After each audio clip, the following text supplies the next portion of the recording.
Fala, lendários! Começando aqui mais um podcast Backstage Lendário. O meu nome é Pedro Goioso, eu sou Head de Growth, especialista em inteligência artificial na Academia Lendária. E hoje eu tô com ele, Eudes. E aí, Eudes? Fala, Pedro. Beleza? Tranquilo? Galera, o Eudes, que ele é CEO e fundador ali do Aprovaí, uma startup focada em educação. E o Eudes também, ele é mentor na Academia Lendária. Então ele já palestrou em eventos que a gente fez, seja no Hub Lendário, ele foi mentor nosso no Hackathon. Então no bate-papo hoje a gente vai falar muito sobre inteligência artificial, startup e o mais legal de todos. O Eudes acabou de voltar do Vale do Silício e uma imersão que ele ganhou como uma startup mais votada em um jornal, né, Eudes? Você até pode falar um pouco mais pra gente. Então, espero que vocês aprendam muito. Bora lá. E aí, Eudes, beleza? Beleza, Pedro. Satisfação enorme estar aqui. Muito obrigado pelo convite aí, aqui no Backstage Lendário. Boa. Eudes, se apresenta aí pra galera, fala um pouco da sua jornada. Bom, eu fui servidor público federal por cerca de 17 anos e resolvi fazer essa transição de carreira. Em razão também da paixão que eu tenho pela área de tecnologia, da afinidade que eu tenho. É uma das minhas formações de graduação é nessa área de tecnologia. E a gente veio para realmente impactar mais gente, né, o máximo de pessoas possível no mundo de concurso público ainda, né, no mundo de aprovações para concurso público. Então, a startup que eu fundei, que se chama Aprovaí, ela tem como missão, princípio, exatamente isso, é acelerar a aprovação de candidatos a concursos públicos, né, realizar essa transformação de vida em pessoas que têm interesse em ingressar no serviço público no Brasil. Bacana. E, galera, não sei se vocês sabem, mas o Eudes e o irmão dele, o Saulo, eles também foram entrevistados no Lendários Podcasts aqui nesse canal. Então, se você quiser saber mais a fundo como que funciona a jornada deles, desde a criação da startup, recomendo vocês verem também. Mas vamos lá, Eudes. Você acabou de voltar do Vale do Silício, cara. Como que foi essa viagem aí? Cara, a gente teve lá muita...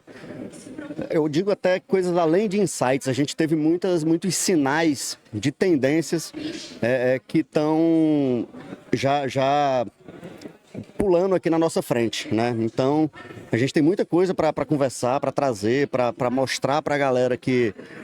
para abrir o olho para determinada área, porque tem áreas que estão morrendo muito rápido, só que tem áreas que estão nascendo, crescendo e evoluindo muito rápido, né? Um exemplo, né? Eu sei que a gente vai falar aqui ainda no decorrer do podcast, um exemplo muito latente disso é a nossa... o quanto ficou claro lá que a mão de obra humana ela está sendo muito rapidamente substituída e especializada, né? Então, tudo que uma máquina pode fazer lá no Vale do Silício já está sendo feito e está sendo feito de forma muito melhor como um humano faria. Bacana. E Eudes, falando um pouco mais da Aprovaí, como que funciona a Aprovaí, para quem não conhece? Bom, a gente conseguiu mapear uma série de bancas examinadoras de concurso no Brasil, né? Praticamente todas as bancas examinadoras de concurso no Brasil. Ao mesmo tempo, a gente tem IAs autônomas fazendo uma varredura em todos os editais que são lançados. À medida que um edital é lançado, a gente consegue, a partir desses padrões que a gente mapeou das bancas, a gente consegue gerar questões inéditas e similares à banca, né? Similares às questões das bancas, de acordo com o concurso para o qual você está estudando. E a gente expõe essas questões aos candidatos para que eles se treinem e, ao mesmo tempo, a gente traça um diagnóstico desses candidatos. Com esse diagnóstico traçado para o concurso para o qual essa pessoa está se preparando, a gente consegue entregar uma linha de estudo que ela é diariamente atualizada. Então, à medida que você vai, quanto mais você resolve questões, mais você aprende e mais a IA aprende sobre você para que te entregue um caminho de aprendizagem mais curto, né? Para que você atinja o seu objetivo, que é passar no concurso de forma mais rápida. Bacana. E quem são os sócios hoje da operação? Quais resultados vocês têm? Cases? Hoje a gente está... hoje na empresa a gente tem como sócios fundadores eu, o Saulo Farias e o Alan, né? O Alan Nicolas, que também é fundador aqui da academia. E no momento a gente está com... A gente está rodando uma prova de conceito em duas instituições imensas, né? Uma que é o Farias Brito, que é uma das instituições que mais aprova alunos no ITA, né? No vestibular do ITA. E outra é uma faculdade que está... uma faculdade muito grande que está testando as funcionalidades do Aprovaí para exames do ENAD para a área de medicina. Então, é uma das maiores faculdades de medicina do Brasil e utiliza as notas do ENAD como diferencial competitivo diante dos seus concorrentes, né? Por questões de estratégia comercial, né, a gente não vai ainda divulgar o nome dessa faculdade, mas eu garanto que é uma das maiores faculdades do Brasil quando se fala em medicina. Bacana. E como que foi isso, cara? Vocês ganharam algum campeonato? Foi indicação para vocês ganharem essa viagem no Vale do Silício? Então, o prêmio Otimista de Inovação, que é o prêmio que a gente ganhou na categoria engajamento, ele é uma premiação que é fornecida, né? Ela é desenvolvida pelo jornal O Otimista, né? E essa premiação, ela se dá não só pelo destaque da startup no cenário de tecnologia, né, de inovação, como também no envolvimento, no engajamento do público da startup nas redes, né? Então, a nossa premiação, ela recebe uma indicação pela a questão do engajamento, só que a decisão é pela inovação. E foi muito importante, foi muito decisivo a participação da comunidade, né, da academia, o pessoal todo se envolvendo, se engajando ali para que a gente conseguisse esse feito. Então, quase 100% do motivo da gente ter ido para o Vale do Silício foi graças ao pessoal da academia, os alunos aí, a comunidade. Bacana. E, cara, como foi o processo de criação da prova aí? Faz bastante tempo que foi criado? Como que foi? Então, ele foi concebido há cerca de aproximadamente novembro, dezembro de 2023. Só que a empresa nasceu em julho de 2024, ou seja, a gente ainda é um bebezinho ali, a gente ainda está na fase embrionária ali. Só que assim, Pedro, muito embora a gente tenha pouco tempo de vida, a gente já alcançou premiações de reconhecimento bem fortes, né? Incluindo premiações de participação em programas de incentivo de grandes empresas, conquista de créditos, né? Semana passada mesmo a gente conseguiu mais $150 mil em créditos numa Big Tech chamada Assembly AI. Então, somando todos esses créditos envolvendo aí Google, Microsoft, AWS e a Assembly agora, a gente já chega a mais de $1 milhão só em créditos que a gente pode usar aí para a construção do nosso negócio, né? Bacana. Inclusive, essa foi uma das palestras que você teve lá no Hackathon, que a gente teve da Academia Lendária em dezembro. Para quem está querendo iniciar uma startup, está empreendendo, busca esses créditos, Eudes. Que dica que você dá e como que eles podem conquistar os créditos igual você conquistou na Aprovaí? Boa, pessoal. O que eu digo é o seguinte, o Aprovaí ele não tem nada de especial. Quando comparado com a sua startup, ele não tem nada de especial. No entanto, eu quero que você perceba que tudo é um processo. Então, observe o processo, entenda o processo, leia tudo que está exigindo o programa para o qual você está querendo submeter e, não dando certo, ajuste o seu processo e faça novamente, né? O que eu costumo falar para o pessoal também, Pedro, é o seguinte: ninguém cresce sozinho. E essas Big Techs, elas já sabem disso. Então não adianta você querer criar uma startup pelo desenvolvimento. Você não vai ter maiores chances de sucesso do que outras pessoas porque você já começou lá fazendo e tal. Não, você tem que começar pela procura do problema que você quer resolver e depois você tem que ir atrás de recursos. E de preferência os recursos mais baratos que tem para a sua empresa, que são os recursos que você não precisa devolver o dinheiro. Então, essas Big Techs aí tem milhões aí para dar. A gente é uma prova viva disso, de que a gente não precisa de muito dinheiro para construir algo muito grande, porque principalmente no mundo das IAs, essas Big Techs estão aí para ajudar a gente. Então a gente tem que correr atrás dos créditos, correr atrás desse dinheiro que está na mesa e está disponível para a gente. A gente só precisa entender os processos. Bacana. E eu indo lá para o Vale do Silício, como é que foi essa experiência? Você visitou alguma empresa, falou com algumas pessoas? Quais foram os insights que você teve dessa viagem? Excelente, Pedro.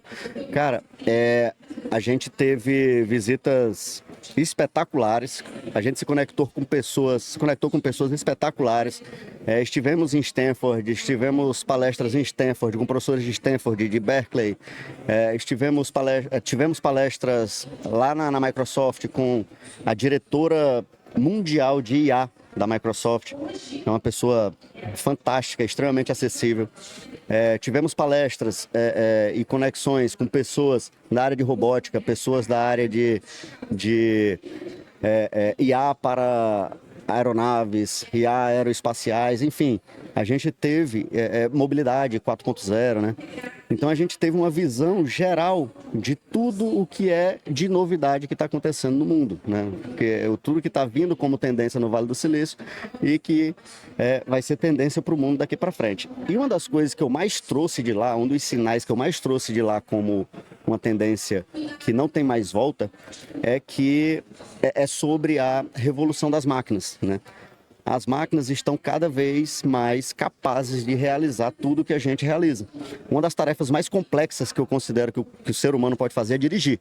Porque você tem que olhar para frente, tem que olhar para a placa, tem que olhar para o semáforo, tem que olhar para o pedestre, tem que olhar para o ciclista, tem que olhar para tudo. Ainda tem que acelerar, passar a marcha e virar o volante. E lá eu andei em um veículo que é um Uber lá, chamado Waymo, né? Você pode até consultar aí na internet aí essa startup, é uma startup chamada Waymo, que você solicita o carro como Uber, só que ele chega até você e não tem motorista. Ele não tem motorista, ele simplesmente não tem motorista. Você bota o destino que você quer e o carro vai sozinho. Ele vira o volante, liga a seta, puxa o freio de mão, abre a porta, começa a corrida, encerra, faz tudo sozinho. Então, se a máquina já consegue dirigir sem nenhuma supervisão humana, imagina todas as outras coisas, né, Pedro? Imagina fazer uma comida em casa, imagina cuidar, fazer o papel de babá, imagina dar uma aula, imagina qualquer coisa que seja. Muito top. E, cara, como que foi essa experiência sua em Stanford? Em Stanford, para quem não sabe, é uma universidade bem renomada, né? Faz parte da Ivy League. E fica lá em Palo Alto, San Diego, se eu não me engano. Como é que foi essa experiência lá? Cara, Stanford é um lugar surreal. Ele é um lugar que eu nunca vi coisa igual, nem parecida no planeta. Eu já tive visitas ao ITA, por exemplo, que é uma das faculdades de maior respaldo no Brasil. Em novembro agora, eu estive na Universidade Católica do Chile, que é fantástica também, só que é eleita uma das maiores universidades do planeta. E em termos de inovação, a Universidade Católica do Chile, ela na América Latina não tem nada que chegue perto deles, só que Stanford ainda consegue ficar fora do radar da Universidade Católica, para você ter ideia. Lá, e não é algo que é causado pela universidade em si, é algo que é causado pelos alunos que estão lá. A gente caminhando pelo jardim de Stanford, né? pela área comum de Stanford, é normal você ver uma lousa no meio do pátio ali e vários alunos ali discutindo qual vai ser seu próximo negócio. Qual vai ser seu negócio brilhante que vai mudar o mundo, né? Tem uma placa lá em Stanford, que, na verdade, essa placa, ela se replica em todo o campus, né? Que é mude pessoas, mude negócios e mude o mundo.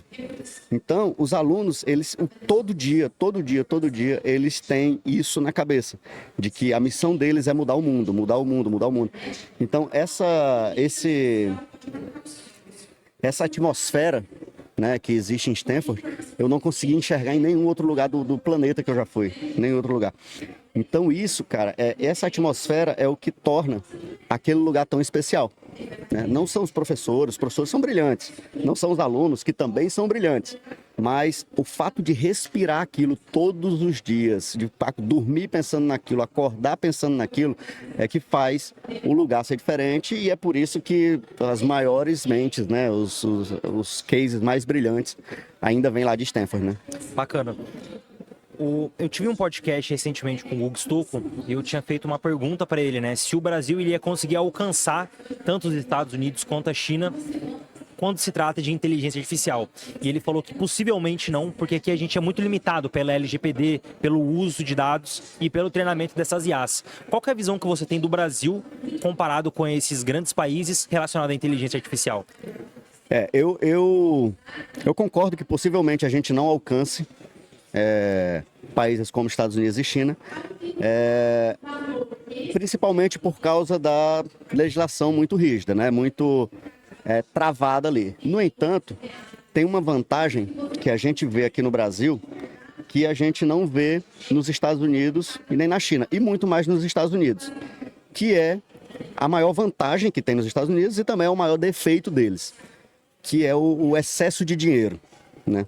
O americano ele tem muito dinheiro para fazer o que ele quiser, né? O brasileiro não, ele tem que se virar com o pouco. Ele tem que se virar com um pouco.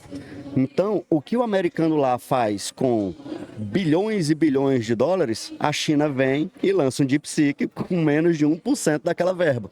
O brasileiro, se duvidar, ele faz com 1% do que a China fez. Entendeu? Então, a gente tem uma vantagem competitiva muito grande, que é o próprio brasileiro. O brasileiro ele é extremamente criativo por causa da necessidade, né? É aquela necessidade que ou ele faz ou ele faz.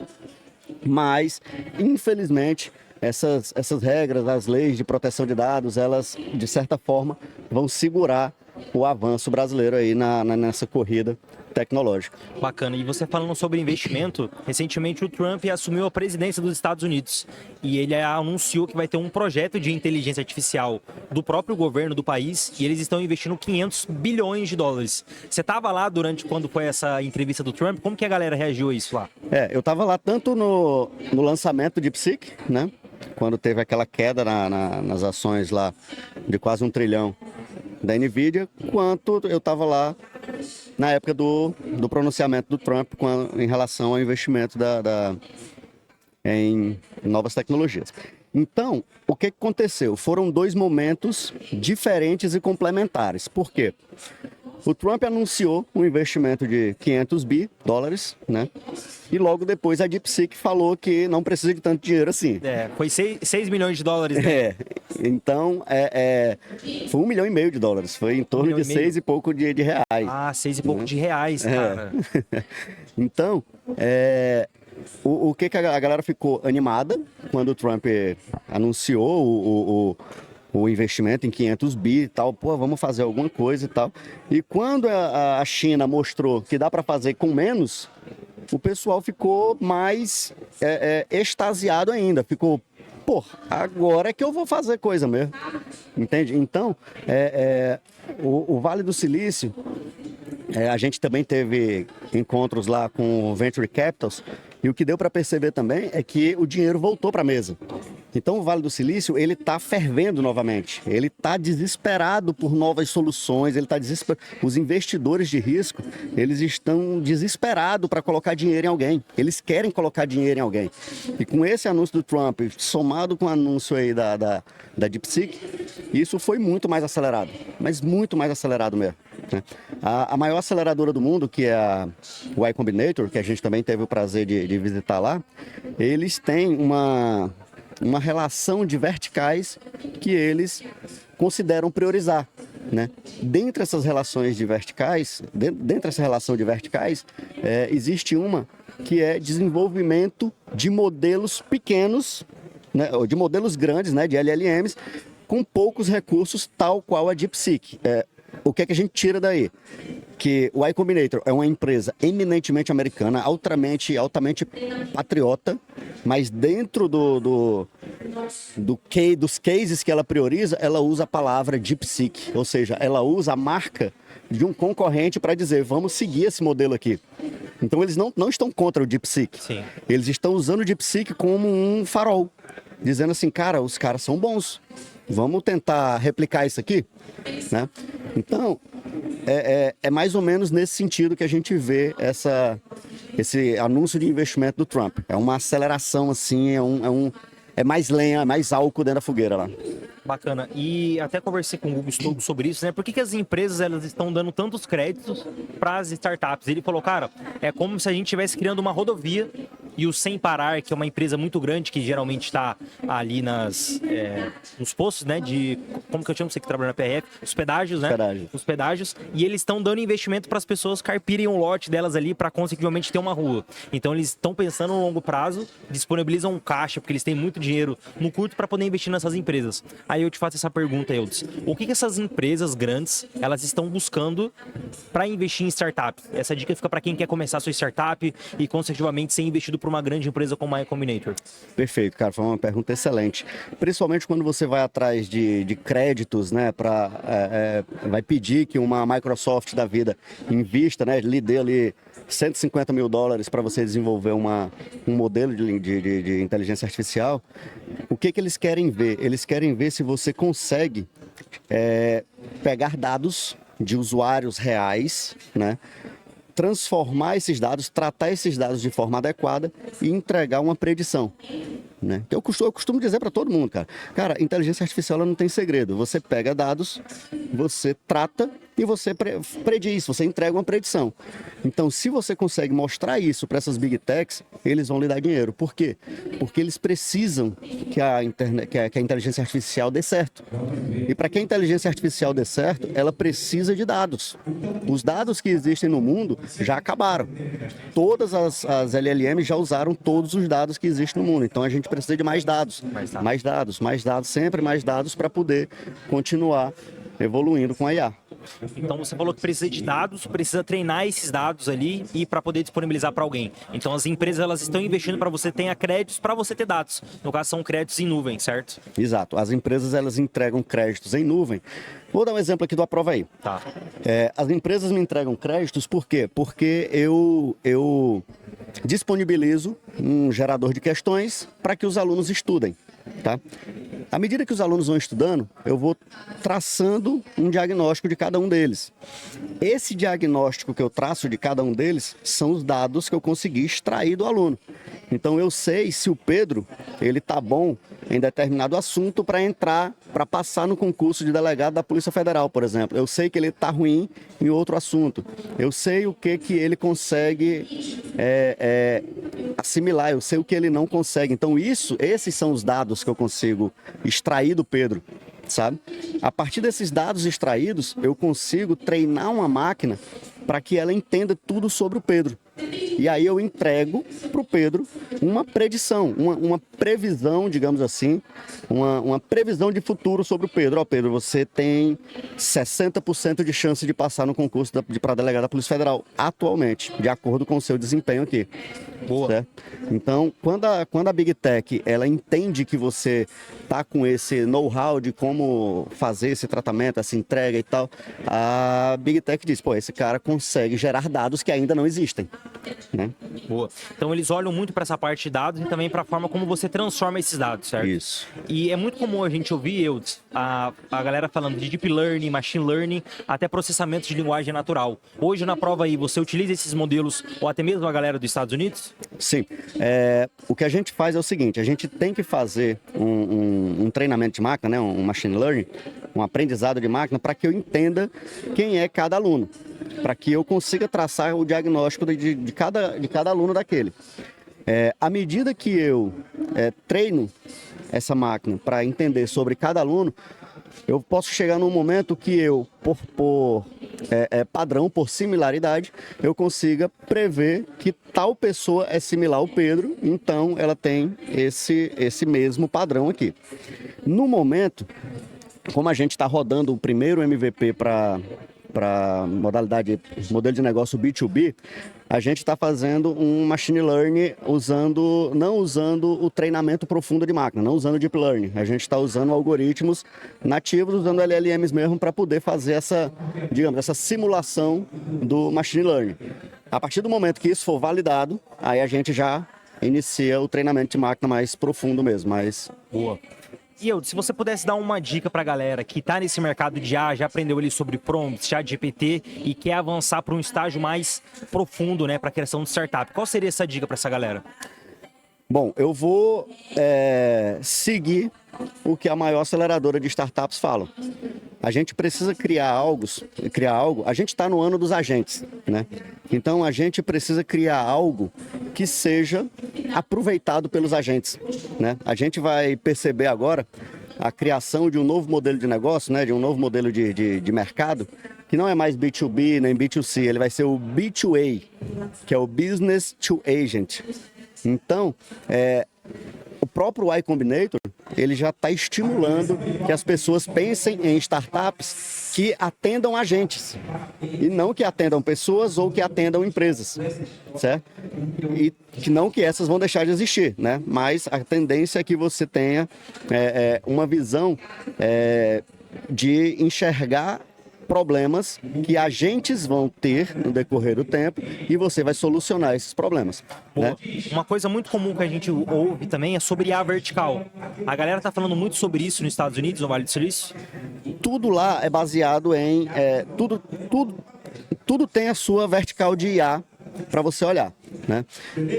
Tem verticais, o Y Combinator ele tem 21 verticais que eles recomendam que a pessoa invista sua energia para entregar soluções.